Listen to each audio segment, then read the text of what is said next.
Morning. ஏன்னா வந்துட்டு இன்னும் ஆஃப்டர்நூன் மாதிரி எனக்கு தெரியல. ஸோ மார்னிங் மாதிரி தான் இருக்கும். இப்போ என்ன நீங்களே பார்க்குறீங்களா? சரி, அதுக்கு முன்னாடி உங்களுக்கு ஒன்று சொல்லட்டுமா? என்ன தெரியுமா சொல்ல போகிறேன்? அதாவது மணி பிளான்ட் அப்படின்னு சொல்லிட்டு எல்லாருமே கேள்விப்பட்டிருப்பீங்க, அப்படி தானே? அது எல்லாருக்குமே தெரிஞ்ச விஷயம் தான். பட் நானும் வந்துட்டு ஒரு மணி பிளான்ட் வளர்க்குறேன். அதை பாருங்களேன். ஸோ அதை உங்களுக்கு நான் இப்போ காட்டுறேன். பார்த்தீங்களா, நான் வளர்க்கக்கூடிய அந்த மணி பிளான்ட்டு எப்படி இருக்குன்ட்டு. ஸோ இது வந்து எப்படின்னா, ஸ்டார்டிங்கில் வந்து ஒன்றுமே இல்லைங்க. ஒருத்தங்க எங்களுக்கு கொடுத்தாங்க. எப்படின்னா இந்த மாதிரி ஒரு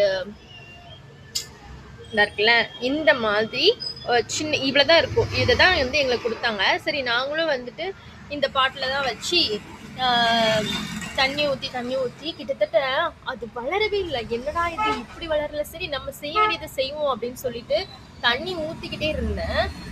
ஊற்ற ஒரு 6 மாதம் அப்படியே தான் இருந்துச்சுங்க. அப்படியே நின்று போன மாதிரி இருந்துச்சு. அதுக்கு அப்புறம் தான் அப்படியே துளிர் விட்டு அப்படியே வளர ஆரம்பிச்சுது. இங்க பாருங்களேன், இப்ப வளர்ந்து எப்படி படர்ந்து போயிருக்கு அப்படின்ட்டு. இங்க பாருங்க, எப்படி படர்ந்து அழகா வந்து பார்த்தீங்களா இவ்வளவு தூரம். ஸோ கிட்டத்தட்ட அப்போ ஒரு 6 மாசமாவே வந்துட்டு வளராம அப்படியே ஸ்டாப் ஆயிட்டு.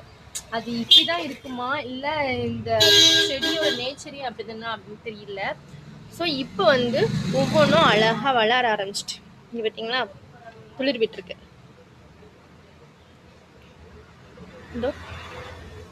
ஸோ ரொம்ப சூப்பராக இருக்குது. இப்போ ஒவ்வொருத்தவங்களும் எங்ககிட்ட வந்துட்டு எங்களுக்கு ஒரு இது நாங்கள் உடச்சிக்கிறோம், எங்களுக்கு அந்த இது கொஞ்சம் தாங்க அப்படின்னு சொல்லி எங்ககிட்ட கேட்டு வாங்கிட்டு போகிறாங்க. அந்த மாதிரி இப்போ வளர்ந்துருக்கு. ஸோ உங்கள் வீட்லேயும் இந்த மாதிரி செடி இருக்கா அப்படின்னு சொல்லிட்டு சொல்லுங்கள்.